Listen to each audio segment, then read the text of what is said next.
¿Quién coño es Javi el de Pilates? Pregunté casi sin querer, mientras retiraba los platos de la cena. Carmen se giró desde el sofá con una sonrisa automática, de esas que se ponen cuando no te has enterado de la pregunta pero quieres disimular. ¿Qué dices? Nada, que si mañana vas al Pilates otra vez, respondí, como si no me estuviera quemando por dentro. No fue una conversación, fue un disparo en seco. Ahí empezó todo. Nunca en mi vida me había interesado por su gimnasio. Jamás. Carmen iba 3 veces por semana desde hacía un año y yo nunca hice preguntas. Pero esa tarde, algo se me cruzó cuando escuché a mi hija soltar, entre cucharadas de sopa, que Javi siempre le hace reír a mamá. Así de sencillo. Una frase. Un comentario infantil sin importancia que me dejó seco. La cena siguió normal, al menos para ella. Para mí fue como si alguien hubiese encendido una alarma en el centro del pecho. Me metí a la ducha más por necesidad de escapar que de higiene. Me pasé 10 minutos mirando el azulejo, mientras el agua caía sin que me atreviera a cerrar los ojos. No sé por qué, pero me quedé obsesionado con ese nombre. Javi. Un nombre tan común, tan inofensivo. Tan, metido en mi casa sin permiso. Me fui a dormir tarde. Carmen ya estaba dormida, tranquila, con esa respiración suave que uno solo tiene cuando sabe que no hay peligro. Y yo ahí, al borde de la cama, dándome cuenta de que, por primera vez en muchos años, no tenía ni idea de con quién estaba casado. Esto no es una historia de alguien que encontró mensajes en un móvil. Esto empezó porque mi hija soltó la frase más inocente del mundo. Y en menos de una semana, mi vida iba a estar completamente destrozada. El viernes siguiente llegué antes de lo habitual a casa. Cerré el taller a las 6, aunque todavía tenía un par de motos pendientes, pero no podía concentrarme. Durante toda la semana había tenido esa frase en la cabeza, repitiéndose como si fuera una notificación constante: Javi siempre le hace reír a mamá. No había preguntado nada más, no había insistido con Carmen, pero empecé a observar, a fijarme en los detalles que antes pasaban desapercibidos. La forma en que se arreglaba los miércoles por la tarde, que ahora incluía perfume. La rapidez con la que soltaba el móvil boca abajo cuando yo entraba a la cocina. La forma en que empezó a ducharse apenas llegaba del gimnasio, como si tuviera algo que borrar antes de sentarse a cenar. No eran pruebas, pero tampoco eran tonterías. Era algo. Y eso me bastaba para empezar a juntar las piezas. Cuando llegué ese viernes, el piso estaba vacío. Carmen no estaba, y nuestra hija se había quedado en casa de una amiga. Sabía que ella solía volver del gimnasio a eso de las 8:30. Me senté en el sofá, sin encender la tele, sin música, sin hacer nada. Solo esperé. Me dolía el estómago, pero no era hambre. Sentía una mezcla entre ansiedad y algo parecido al miedo, como si ya supiera que lo que iba a pasar esa noche no tenía vuelta atrás. A las 8:45 escuché la puerta del portal. Me levanté en silencio y me acerqué al balcón del comedor, sin prender la luz. Me escondí un poco entre la cortina. Allí estaba. Carmen venía bajando de un coche. No era el suyo. Era un Seat León gris. Iba en el asiento del copiloto. No vi al conductor con claridad, pero sí vi su brazo estirarse hacia ella. Ella se rió. La vi. Se rió y le tocó el hombro antes de bajarse. No fue un gesto casual. No fue la manera en la que uno se despide de un compañero de gimnasio. Se inclinó ligeramente hacia él antes de cerrar la puerta. Esa inclinación era íntima.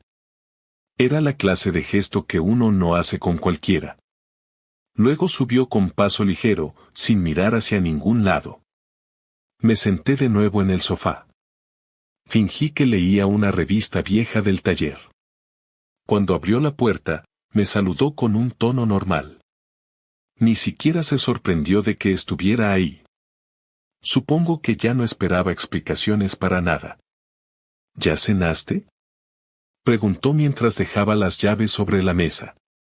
Te vi bajarte del coche, dije sin rodeos, sin levantar la voz, pero con la mirada fija en ella. Carmen se detuvo por un segundo, como si el tiempo entre sus palabras hubiera necesitado ajustes. Luego se encogió de hombros, como quien dice ¿y qué? Me acercó un compañero. Estaba lloviendo, no tenía paraguas. Mentira. No llovía. Había salido del coche con el pelo seco y ni siquiera llevaba abrigo.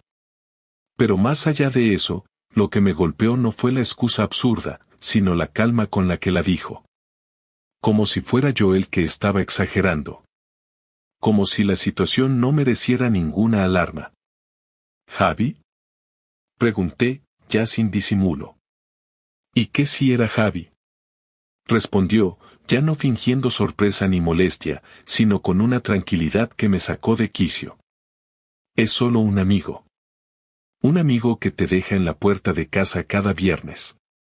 Un amigo que te hace reír tanto que hasta nuestra hija se dio cuenta. Un amigo con quien te arreglas más que cuando salimos nosotros. Carmen se cruzó de brazos. La conozco. Esa pose no era de culpa. Era de defensa. De alguien que está dispuesto a negar hasta el final, no porque crea que puede convencerte, sino porque no le importa si lo hace. Estás exagerando, Jorge. En serio. Estás montando una película en tu cabeza que no tiene nada que ver con la realidad. Me levanté. No iba a gritarle. No iba a rogarle. No iba a discutir si su amigo la había tocado o no. No era necesario. En ese momento entendí que la infidelidad no siempre empieza en una cama. A veces empieza en el momento en que dejas de ser el primero en los detalles. Cuando las excusas se vuelven rutina. Cuando tu mujer se ríe con otro, pero contigo solo habla del tiempo. Te voy a preguntar una sola vez más, Carmen. ¿Te estás acostando con él? Ella me miró. Respiró hondo. Y por primera vez, no contestó. No dijo que no. No intentó suavizar nada. Solo me miró como si estuviera evaluando si valía la pena inventarse otra excusa. Pero no lo hizo. ¿Y si fuera así?, me dijo al fin. ¿Qué cambiaría? No hemos sido pareja desde hace meses. Tú estás metido todo el día en el taller, y yo necesito sentirme viva. Esa frase me pegó en seco. Como una patada al pecho. No porque fuera cierta. No porque yo estuviera ausente. Sino porque en su cabeza ya no estábamos juntos. Ella ya había pasado esa página. Y yo recién empezaba a entender que el libro se había terminado. No dije nada más. No esa noche. Me encerré en el dormitorio y pasé la noche despierto, mirando el techo, pensando que tal vez el problema no fue la infidelidad, sino no haberme dado cuenta antes de que todo ya había muerto. Pero sí creía que no dormí nada esa noche. Me quedé tumbado en la cama, mirando al techo, repasando una y otra vez lo que Carmen había dicho, como lo había dicho, y sobre todo lo que no había dicho. El silencio con el que respondió cuando le pregunté si se acostaba con él fue más ruidoso que cualquier grito. No hubo una negación, ni siquiera una justificación débil. Solo esa frase estúpida de que necesita sentirse viva.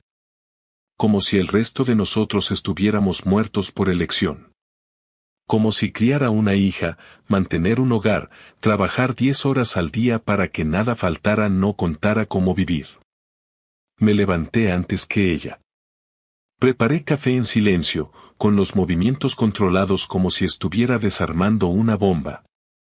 Carmen salió de la habitación pasadas las 8, ya duchada, vestida, como si el día anterior no hubiera pasado. Ni una palabra, ni una mirada. Se sirvió una taza y se sentó frente a mí como si nada. He pensado que podríamos hablar, dije, manteniendo la voz lo más neutra posible. ¿Hablar de qué? De nosotros. De esto. De lo que pasó anoche. De lo que no dijiste. Carmen tomó un sorbo de café y me miró como si la conversación le diera pereza. Como si ya hubiera tomado una decisión hace tiempo y solo estuviera esperando a que yo la aceptara. ¿Qué quieres saber? ¿Quieres que lo diga en voz alta? Sí. Quiero que me lo digas en la cara. Vale. Me acosté con él. ¿Contento? Me quedé quieto. No porque no lo esperara, sino porque escuchar esas palabras tan directas me dejó seco. No hubo vergüenza en su voz, ni culpa. Solo una especie de cansancio, como si al decirlo por fin se quitara un peso de encima que llevaba meses arrastrando. ¿Desde cuándo? Hace unos 3 meses. ¿Cómo empezó? Un día, después de clase, me ofreció llevarme a casa. Acabamos tomando algo. Me escuchó. Me hizo reír. Y cuando me di cuenta, ya estaba pasando. No lo planeé. Simplemente ocurrió. Eso no ocurre. No es como tropezar con una piedra. No te despiertas un día desnuda con alguien sin darte cuenta. Tuviste que elegirlo. Tuviste que esconderlo. Tuviste que mentirme. Sí, lo hice. Y no voy a justificarme. Estaba harta, Jorge. Harta de sentirme invisible, de que todo girara en torno al taller, de que llegara siempre oliendo a grasa, de que habláramos solo de la niña o de las cuentas. Me sentí atrapada. Y Javi me dio algo que tú ya no dabas, atención. Me eché hacia atrás en la silla, sin dejar de mirarla. No sabía si quería gritarle o reírme. Era absurdo. Durante años había hecho todo lo posible por mantener esto funcionando.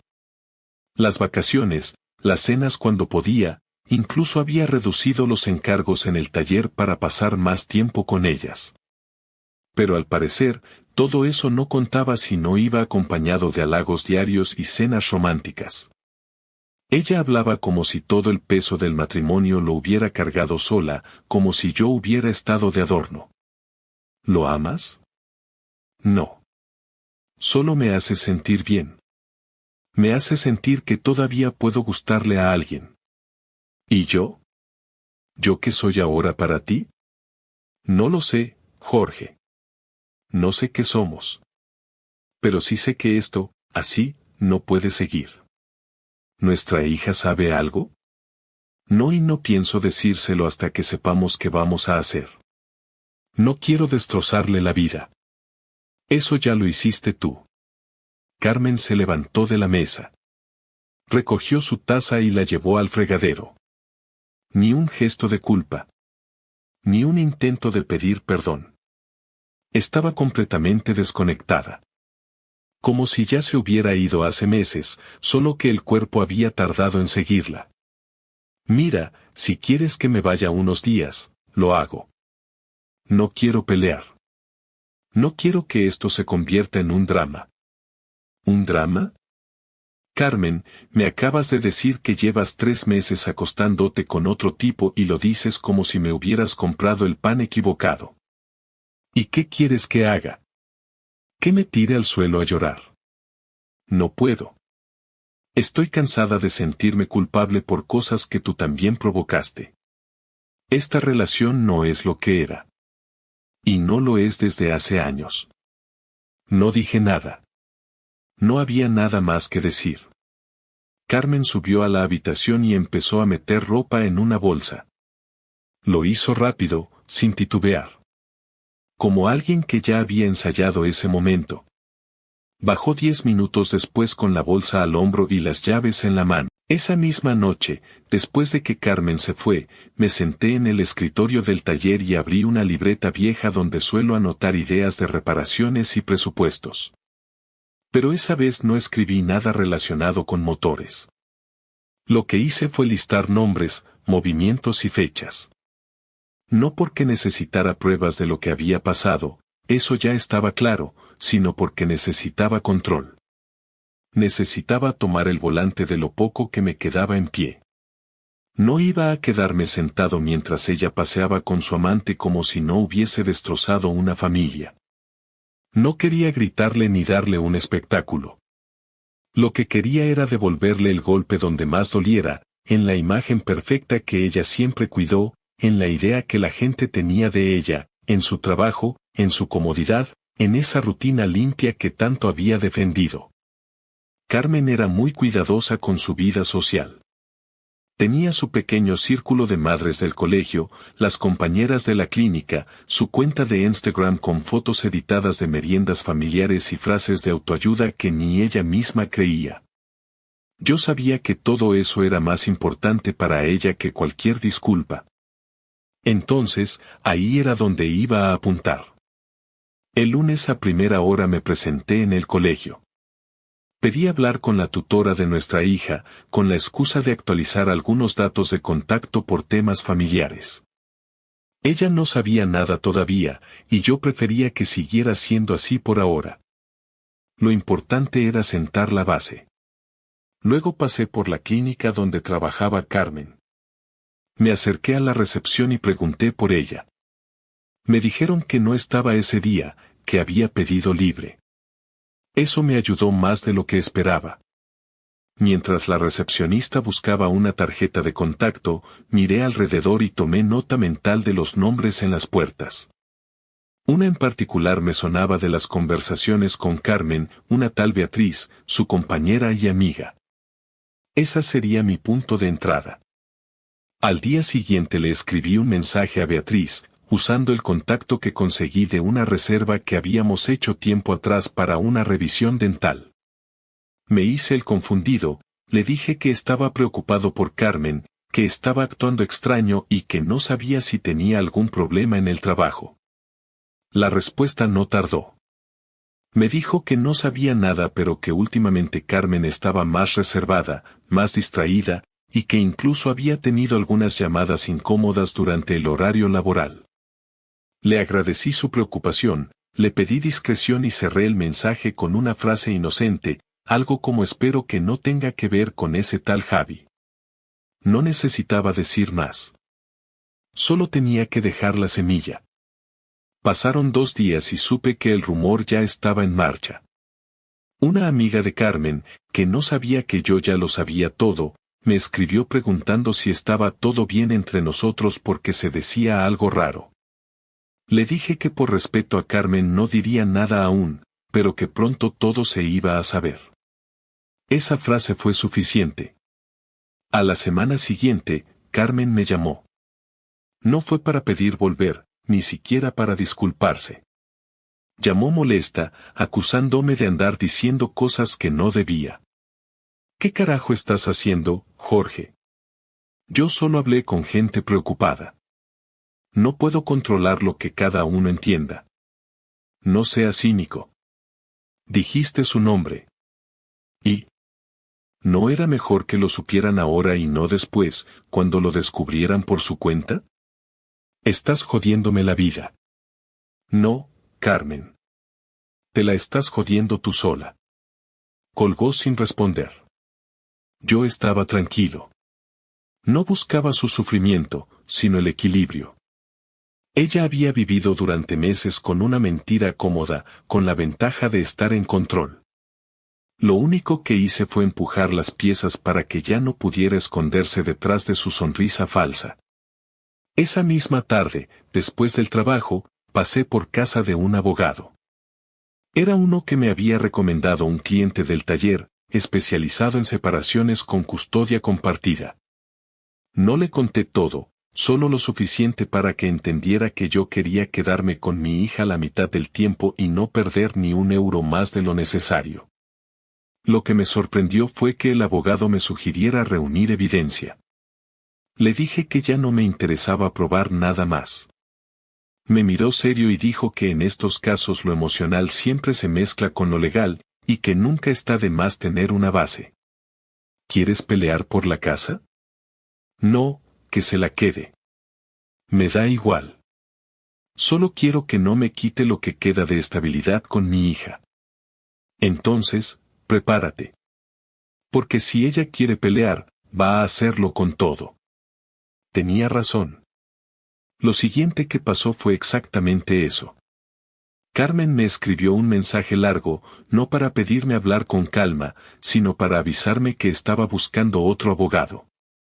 Me dijo que no quería guerra, pero que si yo seguía exponiéndola, no tendría más remedio. Le contesté con una frase sencilla: haz lo que tengas que hacer, pero no subestimes lo que yo estoy dispuesto a aguantar. En realidad, no pensaba arrastrarla por ningún tribunal si podía evitarlo. Mi venganza no era legal, era social. El daño ya estaba hecho. Ella lo sabía. Ya nadie en su entorno podía mirarla igual. Sabía que en su trabajo no la habían sancionado, pero la habían citado para hablar de problemas personales que afectan al ambiente laboral. Yo no moví un dedo para eso, pero tampoco tenía que hacerlo. Solo había que dejar que todo siguiera su curso. La diferencia era que ahora, cada paso que diera, lo haría sin esa red de apariencias que tanto cuidó. Esa fue mi forma de vengarme, devolverle el vacío que ella me dejó, pero multiplicado por la exposición que tanto temía. 2 semanas después de haber comenzado el proceso con el abogado, Carmen me pidió que habláramos en persona. No fue una petición amigable ni cargada de nostalgia. Fue directa y seca, como si estuviéramos cerrando una cuenta pendiente. Me citó en una cafetería del centro, un lugar al que nunca íbamos, lo cual ya indicaba que no buscaba rememorar nada. Llegó 10 minutos tarde, vestida como si viniera de una entrevista, con ese aire artificial que se ponía cuando quería aparentar calma. Yo estaba sentado en la mesa más alejada de la puerta, con una botella de agua delante que no había tocado. Cuando se sentó, no saludó. Sacó su móvil, lo dejó en la mesa, y cruzó los brazos. La miré un instante sin decir nada. Tenía cara de estar molesta, pero no nerviosa. Eso me molestó aún más. Yo había perdido el sueño, el apetito y hasta el foco en el trabajo, mientras ella parecía haberlo digerido todo con la facilidad de alguien que lleva mucho tiempo masticándolo a escondidas. ¿Qué quieres?, pregunté, sin rodeos. Necesitamos definir lo de la niña. No podemos seguir evitándolo. Ella pregunta, me mira raro, sabe que algo está mal. ¿Lo está? Sí. Pero no tiene por qué vivirlo como un campo de batalla entre nosotros. Yo no voy a permitir que esto la destroce. Tú ya decidiste por ella cuando empezaste todo esto. No vamos a repetir la misma discusión otra vez. No es una discusión. Es un hecho.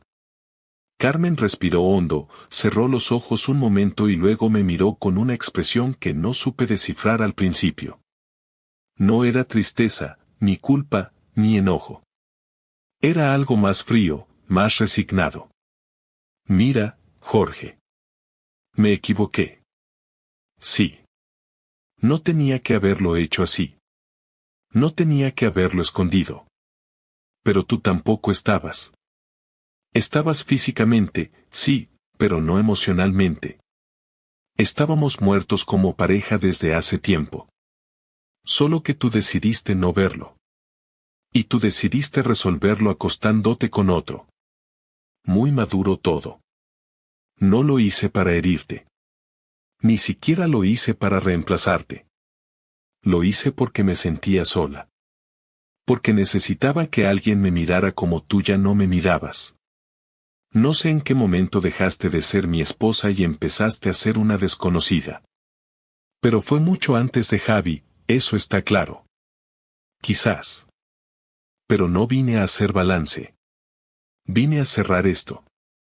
Hablamos de la custodia. Quería que fuera compartida, que nuestra hija no sintiera que estaba perdiendo a uno de los dos. En eso estábamos de acuerdo. Lo demás fue más complicado. Quiso negociar lo de la casa, lo de las cuentas, lo de los muebles. No me importaba nada de eso. Lo único que me interesaba era que no me quitara a mi hija, ni que pretendiera jugar a la madre ejemplar después de todo lo que hizo. Lo dije con claridad, sin gritos. Ella no respondió con lágrimas, solo asentía, tomando notas mentales que seguramente compartiría con su abogado. Cada frase entre nosotros parecía un trámite. Ni una pausa emocional, ni un intento de entenderse. Solo formalidades con el veneno bien escondido detrás de cada palabra. Cuando ya estábamos por levantarnos, ella me miró fijamente y por primera vez bajó la voz. ¿Tú me odias? No. Ya no. Pero tampoco siento nada bueno. Me gustaría que, con el tiempo, podamos al menos llevarnos bien. Por ella. Lo que me gustaría a mí no tiene importancia. Ya hiciste tus elecciones. Ahora yo solo quiero paz. ¿Y crees que algún día puedas perdonarme? No lo sé. Pero tampoco me interesa. Se quedó en silencio. Agarró su móvil y se levantó. Yo no me moví. La vi alejarse sin despedirse, sin girarse, sin ningún gesto que indicara que eso le dolía de verdad. No sabía si era frialdad o una máscara, pero no me interesaba averiguarlo. Ya no era asunto mío. Salí del lugar 10 minutos después. Caminar por el centro fue como flotar entre una ciudad que ya no me pertenecía. Las calles eran las mismas, pero todo me parecía más gris, como si llevara días encerrado en otro país y hubiera salido sin adaptarme a la luz. Esa noche, cuando volví a casa, nuestra hija me estaba esperando en el sofá. No dijo nada, solo me abrazó. Yo tampoco dije nada. Supe que Carmen ya le había contado algo. No todo, pero lo suficiente. Y aunque no lo entendiera todo aún, ya lo sentía. En su abrazo había tristeza, pero también fuerza. Me aferré a eso. A que al menos en medio de todo, ella me tenía. Y eso me bastaba por ahora. Los papeles se firmaron a mediados del mes siguiente. No hubo discusiones en el juzgado, no hubo escenas, ni lágrimas, ni gritos. Cada uno fue con su abogado, dijo lo justo, y salió por su lado. En la sala de espera apenas nos cruzamos una mirada antes de que la funcionaria nos llamara. Fue rápido, casi mecánico. Cuando salí de allí, me senté en un banco fuera del edificio y no sentí alivio, ni tristeza, ni rabia. Solo cansancio. Era como si hubiera terminado un turno de 12 horas sin descanso, sabiendo que al día siguiente había que volver. Me quedé allí un rato, viendo pasar gente que no tenía idea de lo que acababa de pasar. Pensé en todo lo que había invertido en esa relación, en los años, en los esfuerzos que no se ven, en las pequeñas renuncias que uno hace creyendo que construye algo sólido. Y me pregunté si alguna vez ella había sentido algo parecido, o si todo había sido una especie de teatro que solo yo me creía real. Esa misma noche, nuestra hija durmió en casa. Carmen y yo habíamos acordado un calendario, y aunque ella aún tenía su habitación en orden, algo se sentía distinto. Era como si esa casa ya no le perteneciera, como si solo la visitara. Me dolía pensar eso, pero era inevitable. Le preparé la cena, cenamos en silencio, y después vimos algo en la tele sin prestarle mucha atención. A mitad de la película, me miró de reojo y me soltó una pregunta sin filtros. «Papá, ¿vas a estar solo siempre?» No supe qué responderle. Tenía apenas 8 años y ya estaba procesando una pregunta que ni los adultos saben contestar. No quería mentirle, pero tampoco podía darle una verdad que ni yo entendía. No lo sé. Por ahora estoy bien así. Lo importante es que tú estés bien. Ella asintió, como si le bastara esa respuesta, y se acomodó en el sofá conmigo. En ese momento entendí que no necesitaba tener todas las respuestas.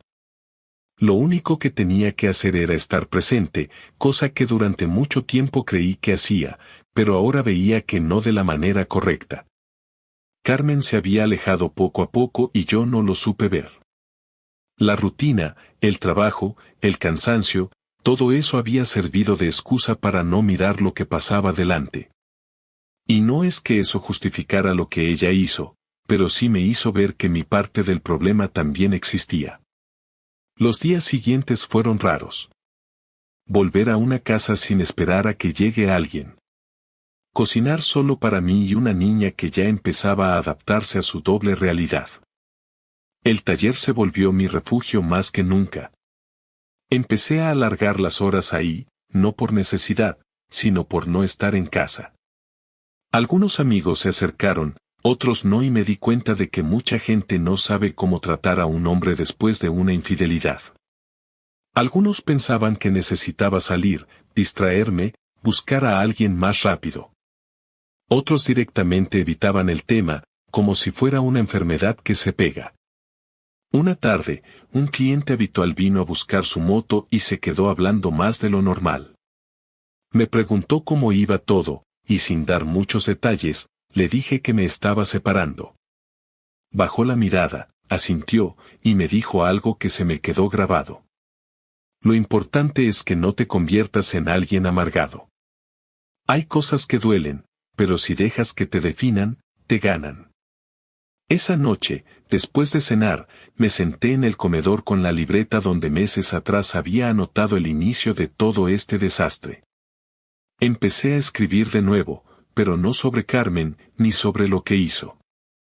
Escribí sobre mí. Sobre lo que había ignorado, sobre lo que había permitido que se apagara. Escribí sobre cómo me sentía ahora, sin filtro, sin pensar si alguien iba a leerlo. Y por primera vez, sentí que estaba empezando de cero, pero sin la ansiedad del vacío.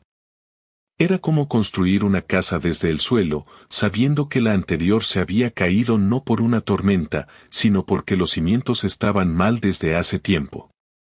Pasaron semanas. Luego meses. Carmen y yo ya no discutíamos. No éramos amigos, pero al menos había un trato civilizado.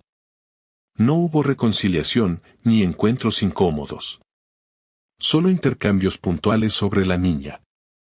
Ella seguía con su vida, con su trabajo, con su entorno reducido que aún le quedaba. Yo seguía con el taller, con mi hija los fines de semana y algunas tardes. Y poco a poco, la herida empezó a cicatrizar, no porque se me olvidara lo que pasó, sino porque ya no dolía igual. Un día, después de llevar a mi hija al colegio, me quedé mirando el retrovisor.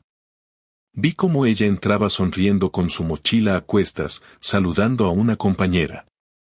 Me quedé ahí, en el coche, viendo cómo se alejaba.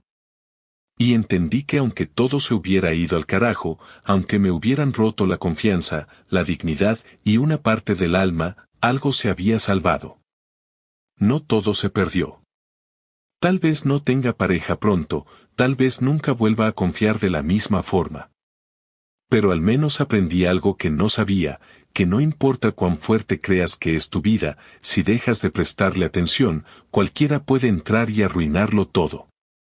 Y también aprendí que aunque el dolor es inevitable, vivir en él es una elección.